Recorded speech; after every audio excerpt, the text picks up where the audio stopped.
Well, I am Noe Albano Wong. I'm currently the Philippine Ambassador to the Republic of Korea.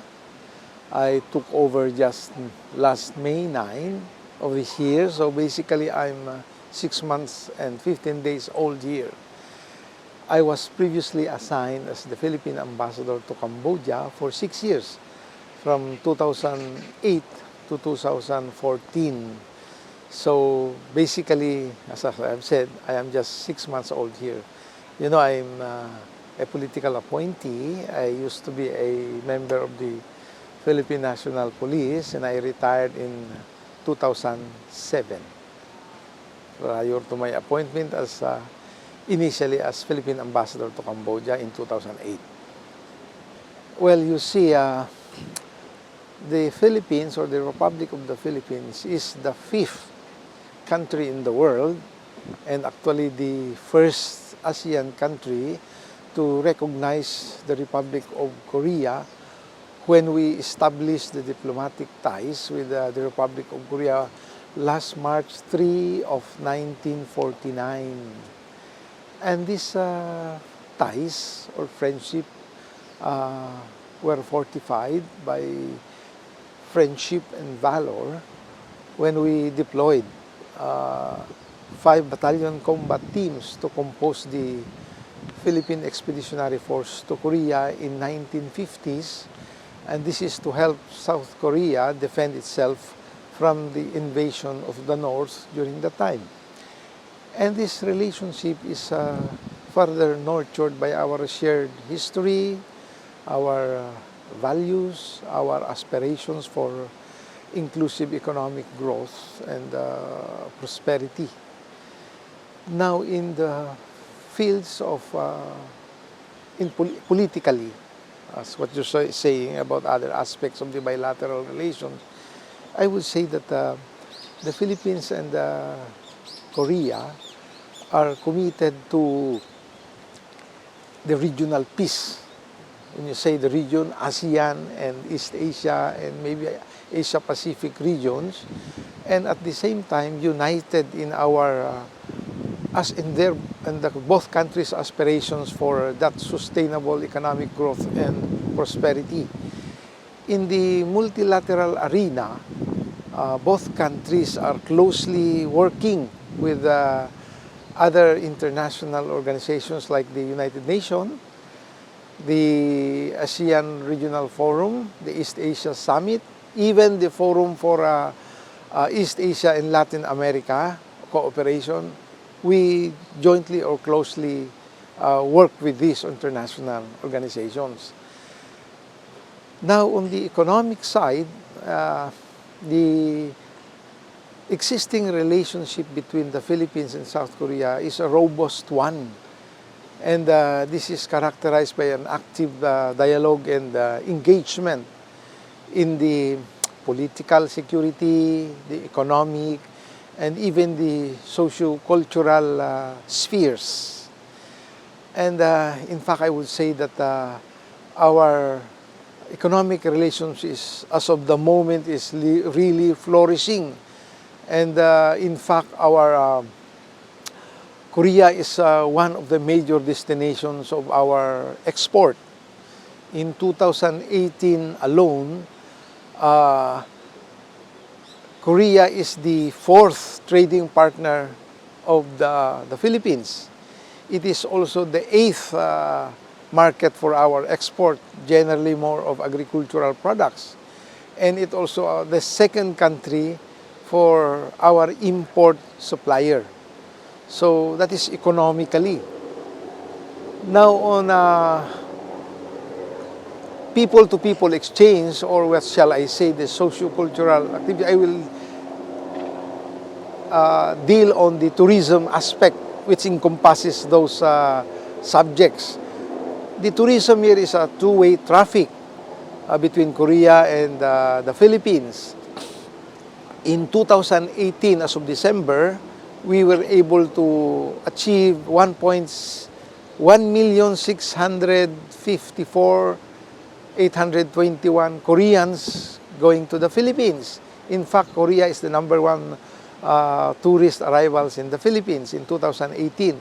This is more by around 1% than the 2017, which is 1,607,821 also. We are targeting 2 million for this year. Hopefully, and we are very confident that we can achieve that because of our to me, it's a very good tourism policy which involves sustainable and responsible tourism policy. And with that two policies, we were able to make a striking balance among business opportunities, environmental protection, and even social responsibility. And we do not want what happened to Boracay will be happening to other tourist spots like Panglao, Bohol, Siargao, in Mindanao, and so on and so forth. That's why we have this social responsibility and environmental protection added to these policies. Now, I'm very confident that we will achieve this 2 million because I think if we are not the #1 country as far as the ASEAN countries are concerned, we are one of the countries with 12 airlines servicing Korea and the Philippines. I can name even the 12. Asiana, Asia, Jeju, Asia A, Busan, Star Jets, Korean Airlines, Cebu Pacific, Jeju Air, Jin Air. So some ASEAN countries are really amazed at how 12 airlines are servicing Korea and the Philippines. In fact, as of 2 weeks ago, we added 14 flights because of the opening of 3 routes, which is the Daegu, Kalibo-Daegu, then the Muan, Clark-Muan. Muan is one of the cities or provinces here, and the other one is the Incheon, Bohol-Incheon. So because of that, because of the opening of that 3 different routes, we have to add 14 flights. And that's why I was saying that I'm so confident that we will reach the 2 million by the end of this year. As of the first 9 months of this year, we were able to exceed already the number of tourists compared to last year up to September. Now, in terms of defense, I would like also to say that Korea is one of our best partner or closest ally in terms of the modernization and the upgrading of our defense and security capabilities. And I can enumerate or list some statistics about it. I think last year we were able to procure 12 FA-50 jets, which I think we used some of them in the Marawi siege. We procured 2,600 tons frigate. And I was there when the first frigate was launched in May 23 at Ulsan, here also in Korea. And then last November 8, the second frigate was also launched, also here in Ulsan. The first frigate, we call it BRP Jose Rizal. And the second frigate, we called it BRP Antonio Luna. Then last September 28, I was also present when we received or we acquired a Pohang corvette from Korea, which will add up to the defense and security capabilities of our country. There are so many other wherewithals that we were able to procure, like the 1,893 1 1/4 ton truck troop carrier, the around 490 units of 2 1/2 ton truck troop carrier. We acquired 8 amphibious assault vehicle for our Philippine Marines, 120 field ambulances, Kevlar helmets, so many wherewithals, and I was so impressed of how Korea really helped us in terms of um, modernizing and upgrading our defense capabilities. I think, if I remember right, in 2 days ago, it was one of the subjects mentioned by our president before he left, before he will leave for Korea, the procurement of our defense and security armaments. On the socio-cultural or people-to-people exchange, well, I think this will involve the demographic also. But anyway, I will say something about it. Basically, there are more Koreans in the Philippines, living in the Philippines, either for business or for being married to Filipino spouses there, and so on and so forth. Our latest statistics reflects almost 93,000 Koreans in the Philippines, and the concentrations are in Cebu, according to the dense or the number of Koreans. Number 1 is in Cebu, number 2 is in Metro Manila in Cavite, number 3 is in Clark, Pampanga, number 4 is in Baguio, and of course the rest, Iloilo, Cebu, and so on and so forth. Now, in Korea, there are around 58,000 Filipinos living here. So you see, when you say, we mention about tourism also, and this people-to-people exchange, in effect, it becomes also a venue or a forum or a way of exchanging cultural traditions or cultural customs of ours. Korea bringing theirs to our country, we are bringing ours here. So that's in essence how everything bilaterally is going on between the Philippines and the Republic of Korea. Well, that is basically the ultimate objective of this summit. You know, the first summit was held in Jeju. The second summit was held here. So this is the third summit. So that's why there are two main ministerial meetings which will be held. They call it the 30 plus 30. No? And among others, this is the culmination of the new Southern policy of President Moon Jae-in, which is people, peace, and prosperity. But to us, it will show also what has been achieved during the 30 years. That's why it is 30 years of bilateral relation between ASEAN and ROK. Also, it will also hasten the commitment of the ASEAN leaders to future cooperation. So as far as the Philippines is concerned, being a member of the ASEAN, as I have mentioned, the progress, in fact, in the bilateral relation reflects the 30 years also of the relationship between the ASEAN and South Korea.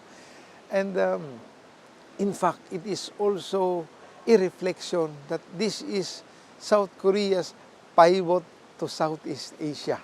That is really the new Southern policy, is South Korea's pivot to Southeast Asia or to ASEAN. Because, you know, South Korea belongs to the East Asian region.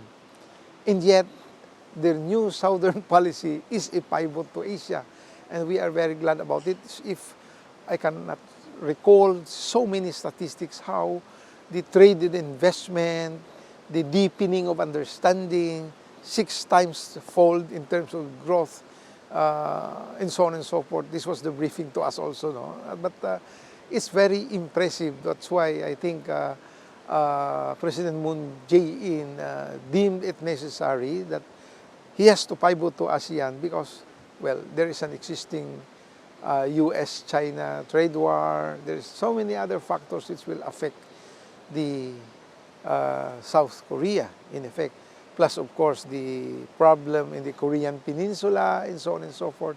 I could see the logic of why the President Moon Jae-in decided to make a pivot towards ASEAN. In terms of population, you see, it is not only the Philippines used to have more Koreans there. In the entire ASEAN countries, the 10, you can see the threefold or fourfold multiplications of the number of Koreans going there now. So that's the other aspect. In terms of investment, promotions of trade, cooperation, and so on and so forth, I think number 1 now is Vietnam. Number 2, I think, is Thailand. We are number 3, I think. But everything is geared toward ASEAN. So again, as I have said, this 30th ASEAN Summit will be a culmination of what transpired in terms of political security, how ASEAN will serve as a forum or a venue for facilitating not only consultation, meetings among the ASEAN countries, but also outside of the ASEAN, which involve East Asia or Asia Pacific. And this is where really South Korea comes into the picture. So far, everything is more on the deepening of understanding between the ASEAN people and the Korean people. In terms of trade and promotion, we expect is resurgence of trade, bilateral cooperation, and so on and so forth.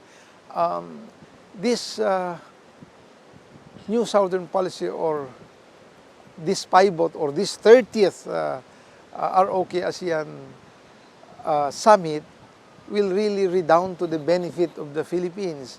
I will specifically mention one. This pivot will redound to the build program of the President. There is a resurgence of infrastructure program in the Philippines, and most of the construction companies here in Korea are going toward ASEAN.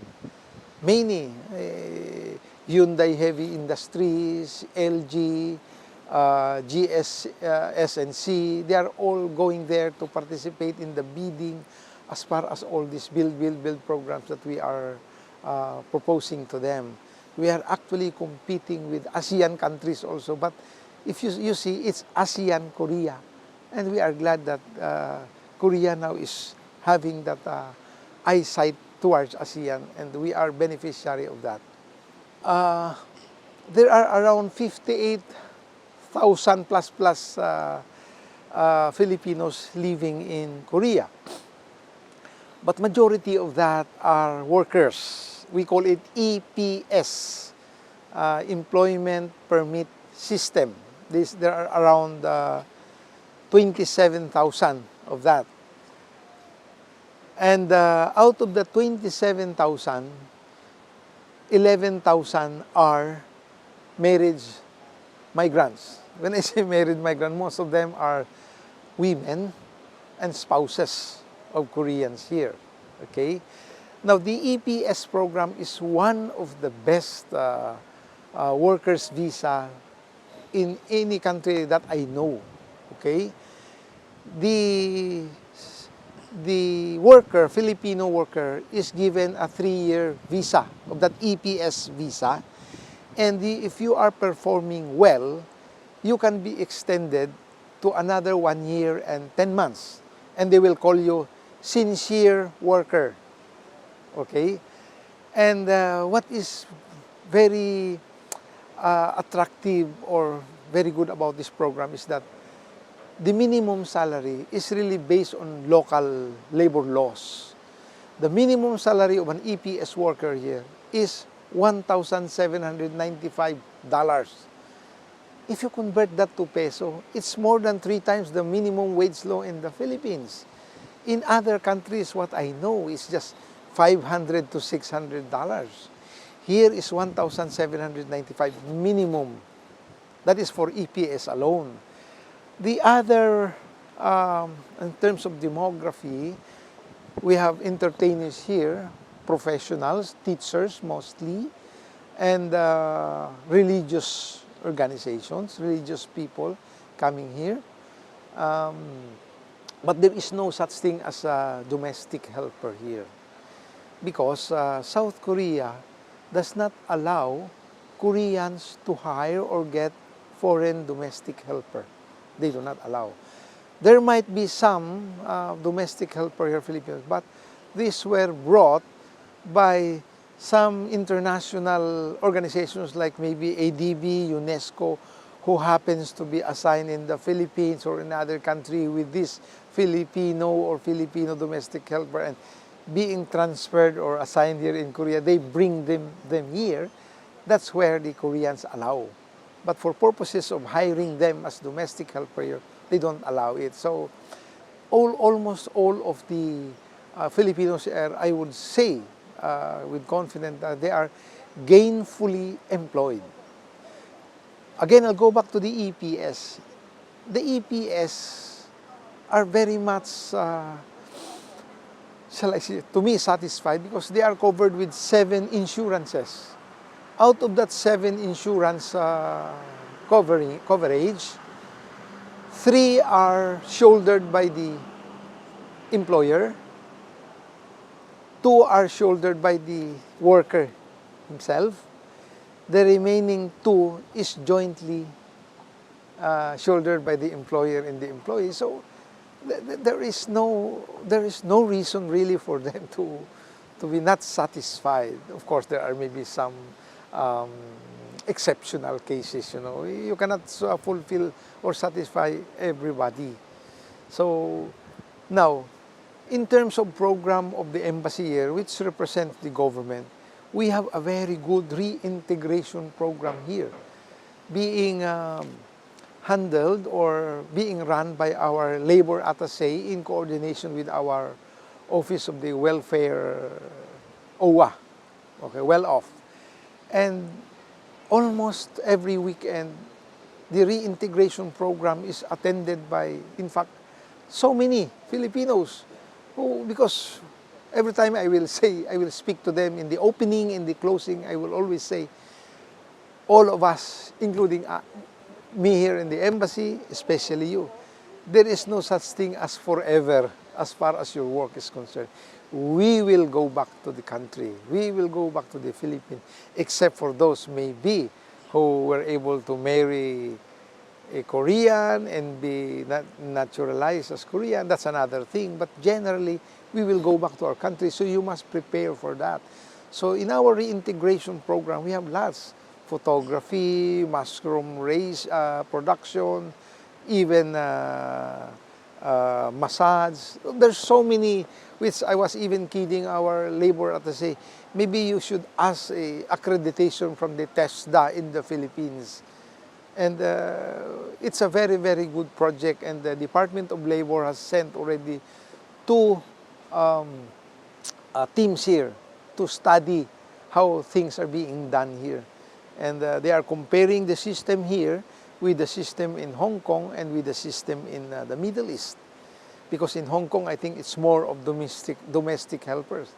Here is really manufacturing, even in the heavy industries, in the steel, shipbuilding, we are there. In the agribusiness, or marine business, we are excelling there as far as if we compare it to other OFWs here. Well, thank you very much for giving me this opportunity and this forum to directly address my message to my fellow Filipinos here in Korea. I'm only 6 months and 12 days and 15 days here in Korea, but I have traveled and visited the different migrant centers here in Korea. And I am so happy about how the Filipinos were able to work, collaborate with the rest of the Korean people here. And I would like to thank you for really showing us the face of the Filipinos in Korea. It is you, my kababayan, who will be the face of the Filipinos here in Korea, and I'd like to say thank you so much for your cooperation. The Philippine government will always be in your presence through the Philippine Embassy here, and we will always assist you, protect you, promote your welfare, preserve your rights, and we will continue to do our very, very good harmonious relationship. Thank you very much.